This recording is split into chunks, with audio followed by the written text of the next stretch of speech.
Welcome everybody to Algebra 2, Section 4.1, Solving Quadratics by Graphing. So, solutions to a quadratic equation, let's start there. So, the solutions are the points at which the function intersects the x-axis. So, we know this as x-intercepts. We've learned that before. There are a couple other names for it that often are actually more often used when we're talking about solutions, and those are zeros and roots. Now, a quadratic can either have two one solutions, or no real solutions, and that's referring to the number of x-intercepts. So an example of two solutions is right here. It crosses the x-axis twice. One solution could be like this. It just barely touches it, for example. And no real solutions could look like this, where it just never touches the x-axis. Note that in each of these, it'll eventually, or does on the screen, one of the two, touch the y-axis, and that's irrelevant to what we're talking about here. We're only concerned about the x-intercepts at this point. So in order to find these solutions by graphing, well, we graph the quadratic and see where it intersects. So we graph the quadratic the same way we have been, where we first find the axis of symmetry when it's in standard form, and standard form is ax squared plus bx plus c. And to find the axis of symmetry, use the formula x equals negative b over 2 times a. So here it would be x equals negative of 2 over 2 times 1, and you end up getting negative 2 over 2, which is negative 1. So the axis of symmetry is x equals negative 1. And if we plug negative 1 back in, we end up getting negative 1 quantity squared plus 2 times negative 1 minus 3. This ends up resulting in 1 minus 2 minus 3, which tells us that f of negative 1 is negative 4. So this creates the ordered pair, negative 1 comma negative 4.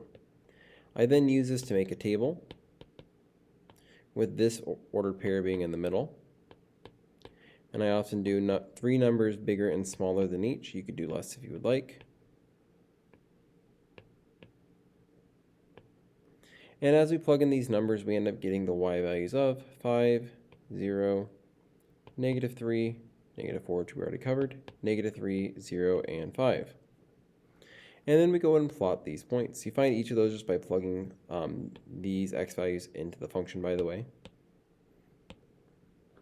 So as I go ahead and plot these, negative 4 comma 5, negative 3 comma 0, 2 comma negative 3, negative 1 comma negative for my vertex, and then I do the same on the other side, and I end up getting this parabola.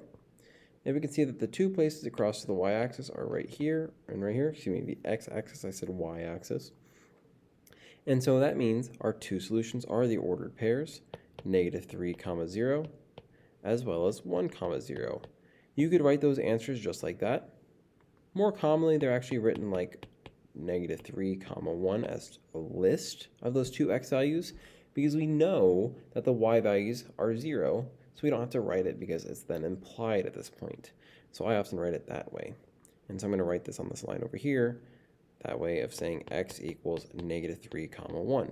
You could also do x equals negative 3 as well as x equals 1, and write it like that too. Any of those 3 boxes would be perfectly acceptable. Number 2 here, we're going to do the same thing. We're going to graph this parabola, and then we're going to find where it crosses the x-axis. So here, the axis of symmetry ends up being, I will just kind of go ahead and spoil it here, x equals negative 5. We practiced finding the axis of symmetry and plotting these quadratics quite a bit in Unit 3. So if you are struggling with that, I would ask you to refer back to Unit 3. And so as I put negative 5 in the middle, I'm going to put some numbers bigger and smaller, increasing and decreasing, also on this table.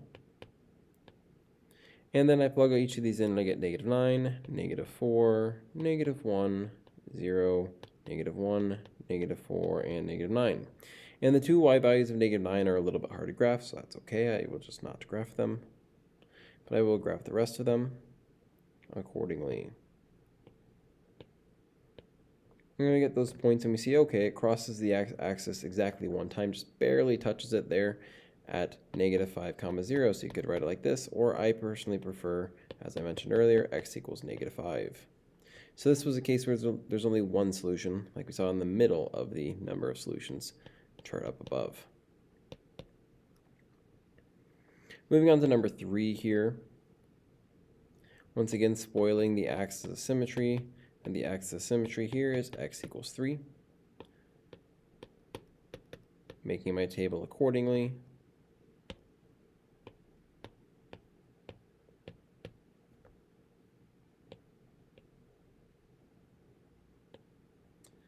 And then I'm plugging in each of these values, and the numbers I get out are 8, 3, 0, -1, 3. So let me try that again. 0, 3, 8. Plot each of these points.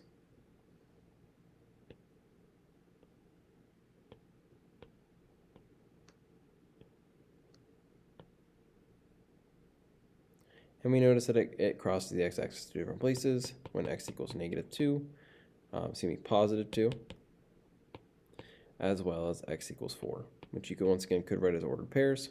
I'm just going to write them as a list. I'm going to put it up here as well. Truly, it is optional to put those up here. As long as you have them next to the actual problem, that's fine as well. Or just perfectly fine instead if you'd like. Moving on to the next page for some more examples. Here, once again, spoiling the axis of symmetry, and that it is x equals -5.5. Making my table based upon that.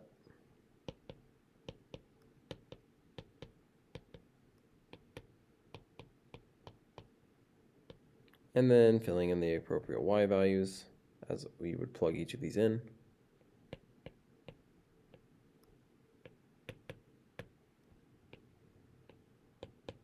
And then plotting each of these y values. Note that these graphs got a little bit bigger. They all go to 10 now instead of going to 8 as they did before, which actually means I need to adjust that. That's better.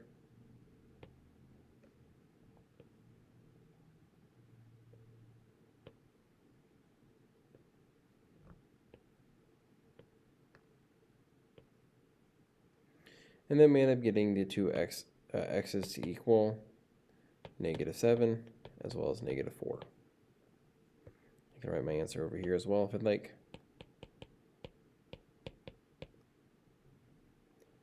Now moving on to number 5. The axis of symmetry is x equals 0, making the table.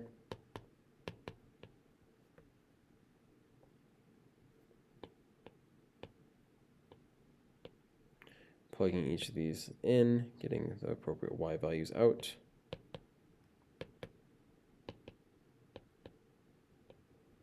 And then graphing these y values.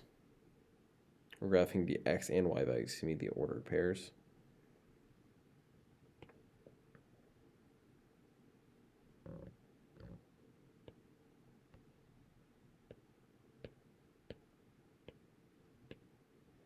And there we have the graph. And we see our two x-intercepts are -3 as well as +3. On to number 6. The axis of symmetry is x equals -1.5. Going to make my table around that. And then the y values are 8, 0, -4, -4.5, -4, 0, and 8. And then I go and plot these.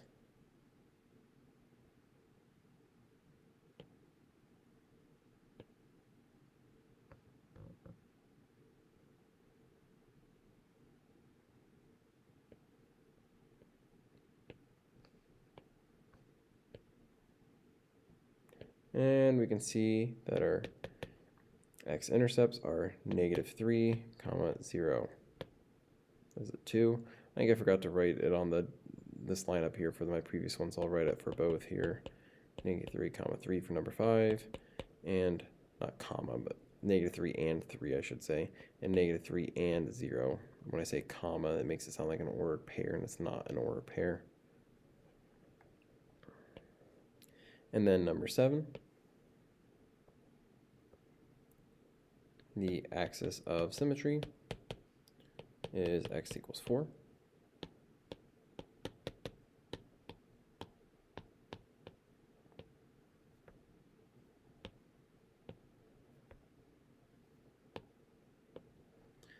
Then we're going to go ahead and plug these x values in.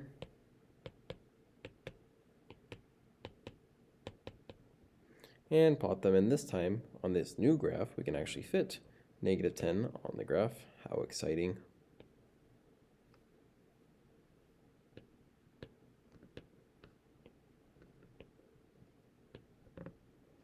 And we notice, hey, it never actually crosses the x-axis. So our solution is that there are no real solutions. Note, I am emphasizing that that's not just no solutions.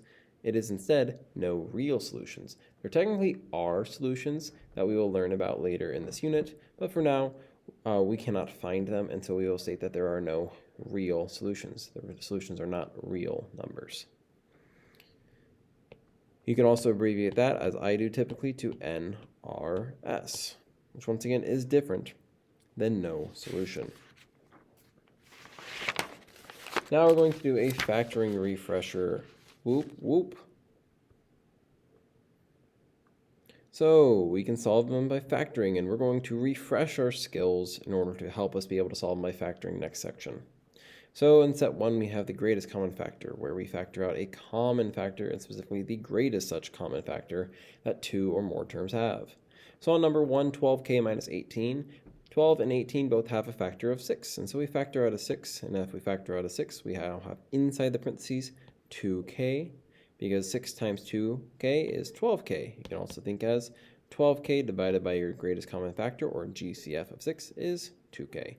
If you divide 18 by 6, we get 3. So we end up having minus 3 here. The reason it's a minus is because this was a minus. So it stays a -3, just like it started out as a -18. And this is our answer. We factored out the greatest such common factor of the binomial, 12k minus 18. On number 2, we notice that greatest common factors can actually involve variables as well. So we have 40x to the 8th y plus 64x to the 4th y. So these, as far as the numbers are concerned, have a GCF of 8. 40 and 64 have a GCF of 8. For the exponents and variables, we say, okay, well, first of all, do they have the same variables? Well, yes, they both have an x and a y, so we'll have an x and a y. But then as far as what exponent we use the exponent that they have at least that many in common. So for example, this one has 8, this one has 4 x's. That means they both have at least 4, aka the lowest of the exponents that we see, the lowest of the exponents they have in common. So x to the 4th, and since they both only have a y to the 1st, it stays y to the 1st. And if we were to divide 40x to the 8th y by 8x to the 4th y, we end up getting 5x to the 4th. Now remember that as we divide x to the 8th by x to the 4th, when we divide the same base, we subtract the exponent. So 8 minus 4 is x to the 4th, which leads to this over here. Now doing the same thing with 64x to the 4th y, we just end up getting plus 8, because 4 minus 4 is 0, and we have no x's left. You can always check back your work by distributing this back in, and if you distribute, you should end up getting the original answer, as well as noting that there should be no common factors inside the parentheses, which there are not. Number 3, the GCF of all 3 terms here, the GCF for the numbers is 7, and for the variables is m squared. They all have at least n to the power of 2. The lowest of the exponents that they have in common is 2. And so if we factor that out, we get 2m to the 4th equals, there should be a parenthesis there, 2m to the 4th minus 5m minus 1. We can't just put nothing there. There is still a minus 1, because when you take negative 7m squared divided by 7m squared, you get negative 1. And you need a placeholder there, because then as you distribute it back in, you could still get negative 7m squared. Number 4. Oopsie. There we go. The GCF of these three terms, well, for numbers, they only have a 1 in common between 3, 5, and 8. However, they do have some variables involved. They both have an a and a b, so you could write the 1 or you can just leave the 1 invisible. So if we divide 3ab squared by ab, or factor ab out, we would have 3b minus 5a plus 8.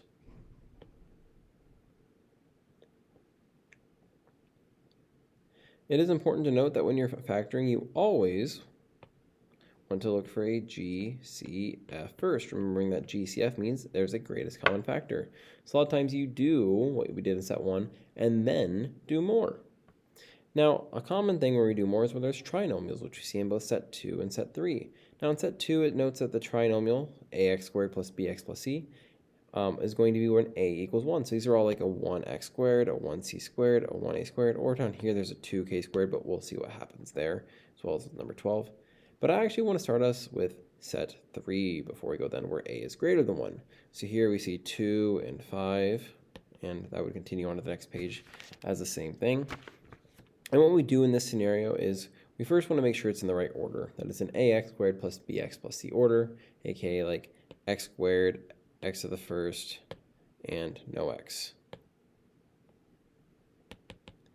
It is in the right order, so we want to make our x. What we do for this x is we put a times c at the top and b at the bottom. Those come from our a, b, and c.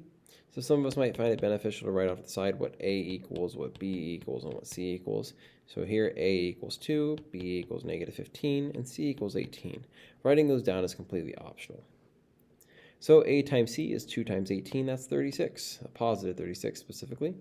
And on the bottom, the b is negative 15. I like to say that the b goes on the bottom. Now on the sides of the x, we need to find two numbers that multiply to the top, 36, while adding to the bottom, negative 15.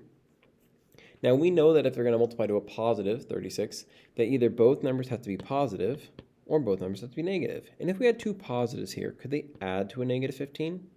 The answer is no, that they could not. So it must be that these two numbers are negative. That way they can multiply to positive 36 while adding up to negative 15. So we have to find factors of 36 that fit the bill. And as we sort through the factors of 36, we could say, okay, well, there's 1 and 36, 2 and 18, 3 and 12, 4 and 9, and 6 and 6. And we say, okay, do any of those add up to 15 if they're both negative? And the answer is that 3 and 12 fit the bill. And it doesn't matter which one you put on which side. So I could put 3 on the left, or I could put 3 on the right. They just both need to be negative in this scenario. The signs matter, but the side of the side which each number is on does not matter. Now what we do with this information is we use that to help make this two different terms and turn it into 4 terms. So we leave the first term the same, 2x squared. We leave the last term the same, plus 18. And we split the middle term using these numbers. Negative 3x, matching this variable, minus 12x, once again, matching that variable. So if we were to combine these, we would go back to the previous step. Now the reason we wanted to turn those into two different terms, so we had a total of 4 terms, is because now when there's 4 terms, we can factor by what's called grouping. And so we can group the first 2 in one parenthesis, the last 2 in another parenthesis, making sure to take the sign of the third term with the third term in that second parenthesis. Now inside each parenthesis, we want to look for its own GCF. So inside the first parenthesis, we notice that 2x squared minus 3x has a GCF of x. So we factor an x out, and we're left with 2x minus 3. We do the same thing here, but we need the parentheses to start out positive for this to work. So we need to factor out a negative number. That way, when we divide this by a negative, this will become a positive over here. And the GCF of negative 12x and 18 will be negative 6. And if we factor out negative 6, we'll get 2x minus 3. 18 divided by negative 6 becomes a negative 3. We should note at this step that these parentheses match. If they don't match, you've done something wrong. They do match. So what we do is we actually factor those out as a GCF, as one singular parenthesis. And what happens is we say that this is all, or actually let me explain it this way. So x is a term, 2x minus 3 is a term. So those are both factors. They are both multiplying together. That's what a factor means. And this negative 6 and the 2x minus 3 are also factors. They are multiplying together. So between this first section and the second section, they each have two factors. And between those sections, they have a factor in common. They have that 2x minus 3 in common. And so just like a moment ago that we pulled this x out in front by factoring it out, a common factor, and we pulled this negative 6 out of these, called it a common factor, and put it in the front, we will take this common factor and put it in the front as well. Now, what we did after that was we made another set of parentheses up here. We made this set of parentheses and this set of parentheses once we factored out the x and the negative 6. And we said, okay, well, what resulted from dividing this by x and dividing this by x, by dividing both by the GCF? And the same thing over here on the right of what resulted by dividing both of these by our GCF, negative 6. So here we're going to say what results from this if we divide by this GCF. And the answer is that if we take x times 2x minus 3, and we divide by 2x minus 3, that what ends up happening here is those reduce, and you're left with just x. And so, because of that, we will have in the parentheses a singular x. The same thing happens here, but instead of getting x, we get negative 6. And this is our answer.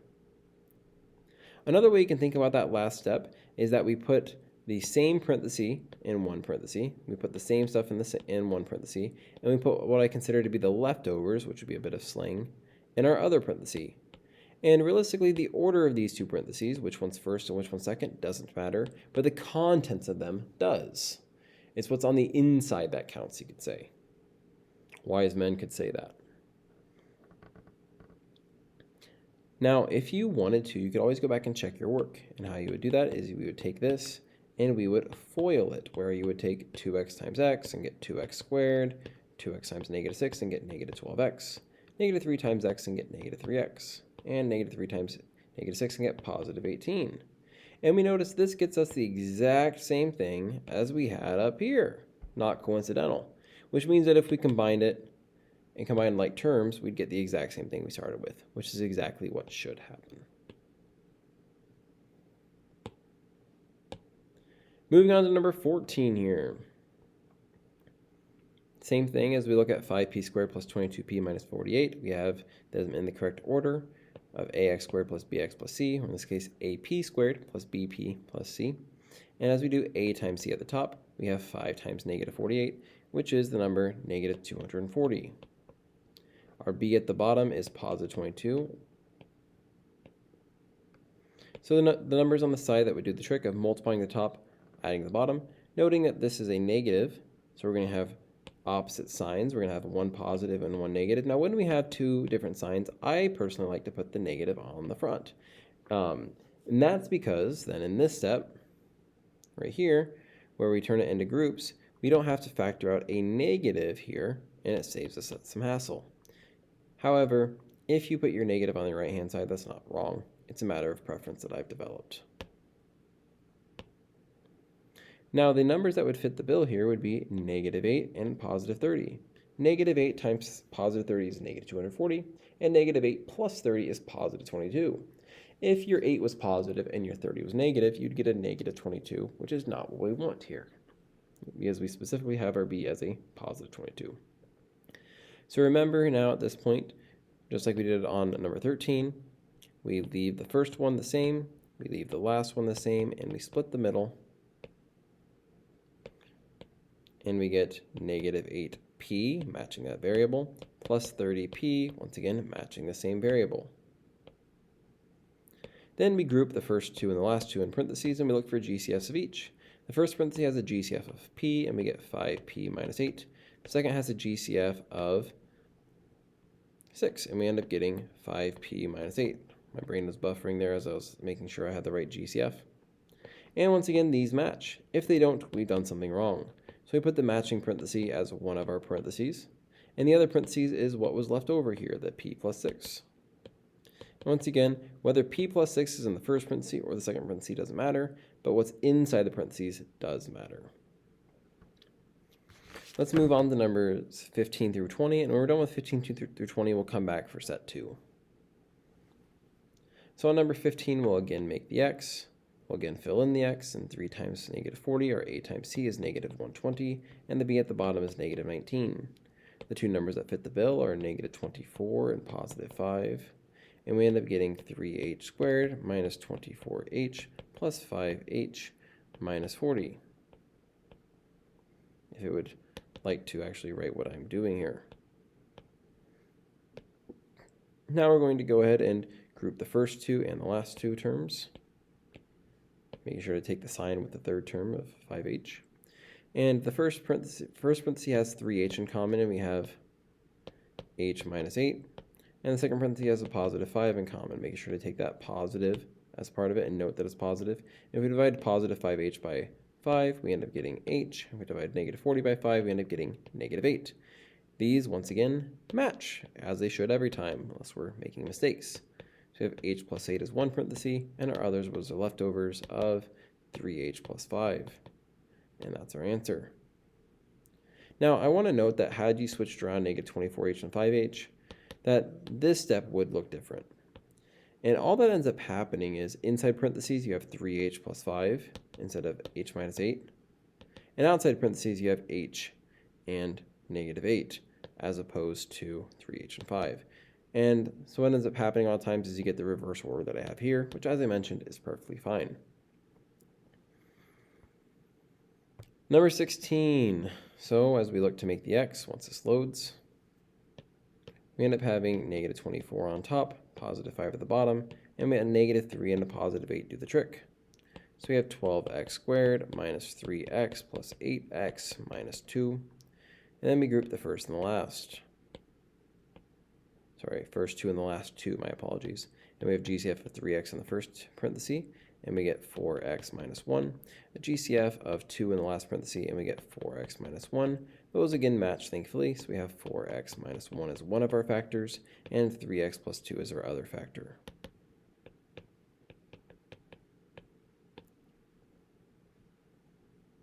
Moving on to number 17 here. We'll again make the x. A times c is negative 126, our b is negative 5, and the two sides of our x end up being negative 14, positive 9. As we rewrite the middle term, we get the following. And then we group the first two and the last two together, the first two having a 2y in common, and we get 3y minus 7. The last two having a 3 in common, and we get 3y minus 7 again. Once again, those match as they should. So we have 3y minus 7 as one of our factors, and 2y plus 3 as our other. Number 18 here.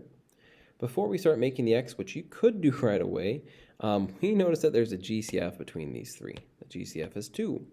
And so we end up getting 8m squared plus 30m minus 27. And that makes my life a lot easier because now these numbers are much, much smaller. And so when I go to make my x, I get to use the new numbers of 8 times negative 27 and get the number negative 216, which is a lot better than the alternative would have been had we not taken out the GCF. And we get positive 30 at the bottom. They might be wondering, Mr. Koss, well, what if I don't take out the GCF? Well, the answer is that you have to take out the GCF at the end. And that's a lot more work to do. So it's best off if you remember to do it at the beginning. So here, the two numbers that do the trick are negative 6 and positive 36. And we end up having 2 times, and then we have the whole thing in the middle, inside the brackets. So 8m squared minus 6m plus 36m minus 27. Putting the first two in the brackets in parentheses and the last two in the brackets in parentheses. And now we have 2 bracket, and then we have everything inside of the GCF of 2m, and then 4m minus 3, plus the GCF of 9, and 4m minus 3. Then we say, okay, well, those parentheses are the same, but 4m minus 3, so that's one factor. And our other factor is 2m plus 9, and we have our 2 outside.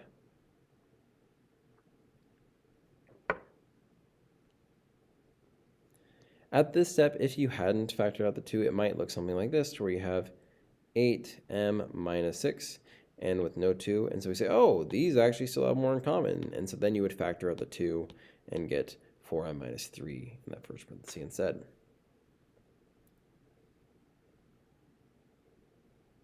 Number 19.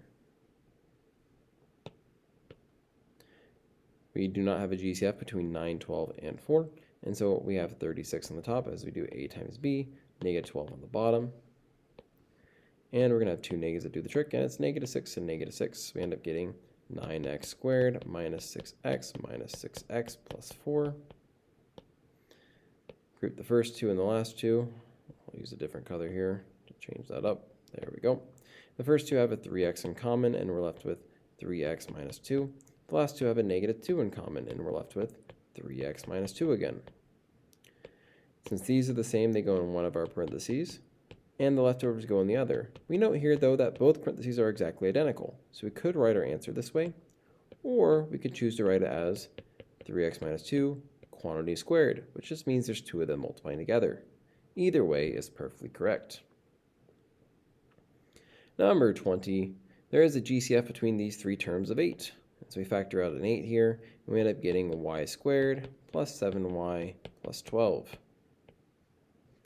If we make the x here, we end up having 1 times 12 is 12, and 7 on the bottom. And we have the numbers 4 and 3 that do the trick, or 3 and 4. They're perfectly interchangeable. We end up having 8y squared plus 4y plus 3y plus 12. Grouping the first two together and the last two together, we end up getting 8 times the quantity of y times the quantity of y plus 4 plus 3 times the quantity of y plus 4. Since these are the same, they go in one of our parentheses. The leftovers go in the other. And we have 8 out in front still. Now I'm going to go back to numbers 5 through 12. But before I do, actually, I want to take a note on number 20. And number 20, once we factored out the 8, we had a GCF of, not a GCF, but an A that was equal to 1, which is what we see in numbers 5 through 12, the problems that are in set 2 that we skipped. And what ended up happening here is a neat little shortcut that I want to point out, where we had positive 4, positive 3, and we look at our answers and we get positive 4 and positive 3. So we have the variable y, and then the size of the x as our answer. And that's actually not a coincidence. That's something that will happen every single time that a is equal to 1. Now, I like to show that after I show the one where you can't use a shortcut, which we just did, when a does not equal 1, because I find that it helps students remember that this is the normal way, the long way is the normal way, and then sometimes we could use a shortcut when a equals 1. And when a equals 1, that's amazing because we get to save all of this work and jump from here to here and the x to the end. And that's really nice. Now, if you still wanted to do it via this way, and then if you continue to factor, you're more than welcome to, and you'll still get all the right answers. If you do your math correctly, I should say. So on this set 2, a equals 1 on each of these. So as we make our x, we get 45 at the top, 14 at the bottom, and the two sides end up being positive 9 and positive 5 in either order. And so we can just jump to our two parentheses, our two factors, where we have our variables x. So we put x and x, and those would multiply together to get x squared. And then we put the sides of our x's, the sides of our little puzzle there, where we put the positive 9 plus 5. Positive 9 plus 5. And which one's in which parenthesis? Doesn't matter, but that's our answer. And had we gone through and split up the 14x into 9x and 5x and put the first two in a parenthesis, last two in a parenthesis, and all that good stuff, we'd end up getting the same exact answers. Number 6 here, we have 26 on top, negative 15 on bottom. It ends up being negative 13 and negative 2. So we end up having w minus 13 and w minus 2 as our answers.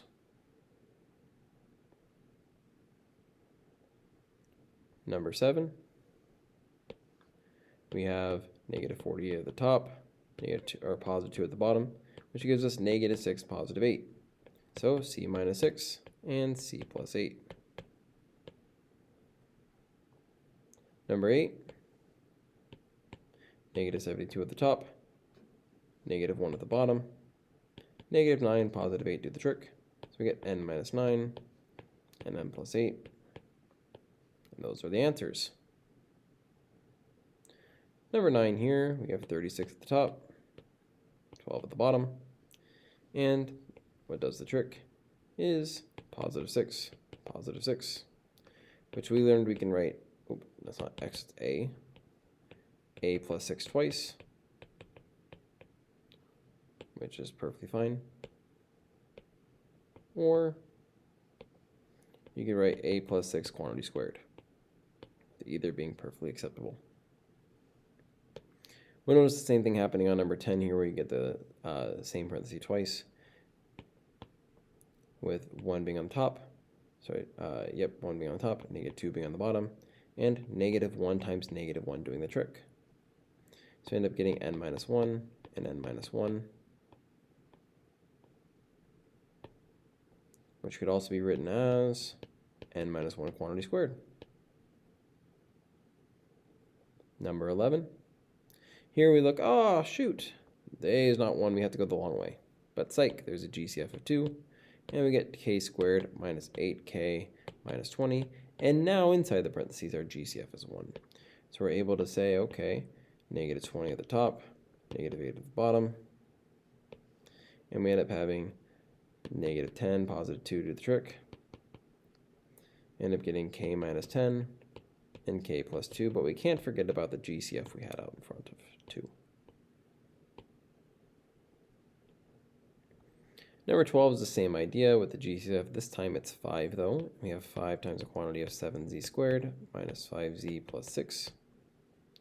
Make the x, and we have 6 at the top, negative 5 at the bottom. So two negatives that would do the trick here would be negative 3 and negative 2 would multiply to positive 6 while also adding to negative 5. So we have 5 times the quantity of z minus 3 times the quantity of z minus 2.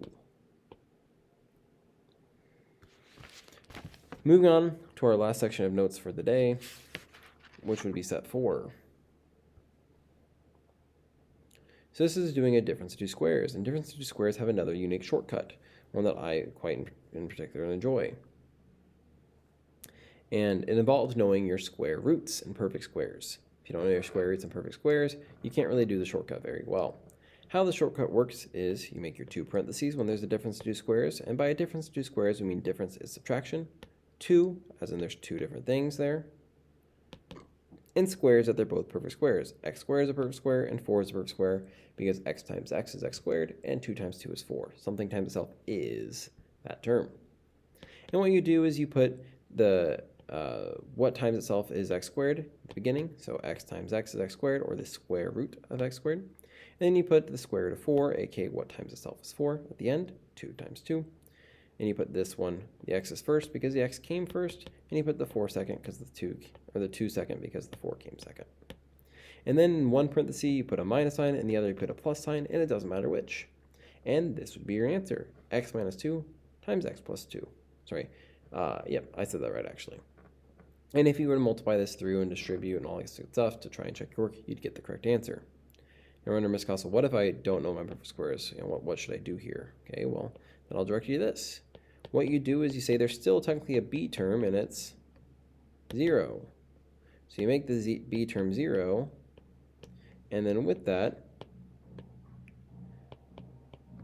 you fill out the x still, and you have negative 2 and positive 2, and we go accordingly, like we would to here. And if this wasn't a scenario where a was 1, you'd have to go the long way, where you do x squared minus 2x plus 2x minus 4, and get the 4 terms like we did in set 3 problems. On number 22, we do have two things, and they are both perfect squares. Y times y is y squared, and 9 times 9 is 81. It can be helpful to write the square root of each above the perfect square. And so you make your two parentheses, and since y squared starts our term, we're going to have y times y at the beginning, and since 81 ends our term, we'll have 9 and 9 at the end. and I'll have 1 minus, 1 plus. We don't care which one's we don't care which one's which. I tend to put the minus first, just out of habit. Number 23. We notice that, hey, these are perfect squares again.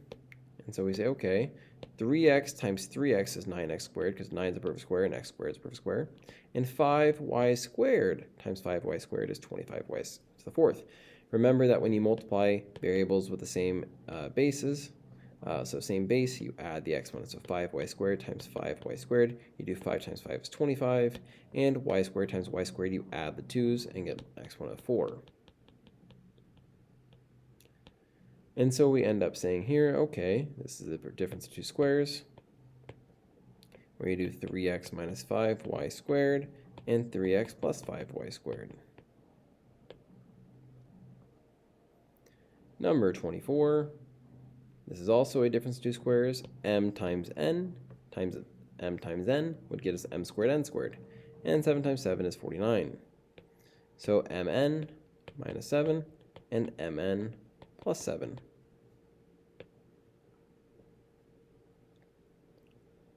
On number 75, we notice, oh, 72 is not a perfect square, and neither is 2. And we're like, 6 is not a perfect square either. But that actually is, believe it or not, that r to the 6 is a perfect square, even though 6 is not a perfect square.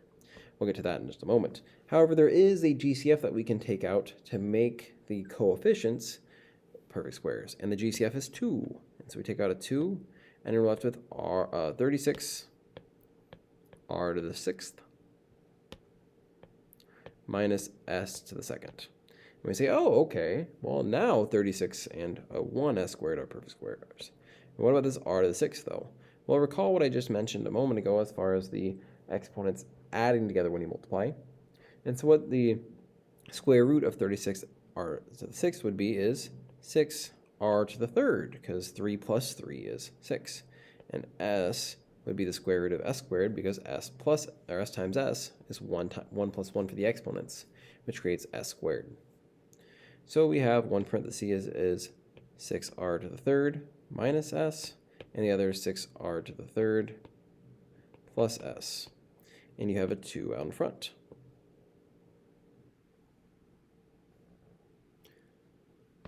On 26 here, we have a GCF as well, and the GCF here is not just a number, but in this time it's 2a squared b, and we're left with 1 minus 16a squared. And believe it or not, this is a difference of two squares still inside the parentheses. 1 is a perfect square, 1 times 1, and 16 is a perfect square, 16a squared is a perfect square, 4a times 4a. And so we have our 2a squared b outside the parentheses, and our two parentheses are 1 minus 4a and 1 plus 4a. And that wraps up section 4.1 of Algebra 2.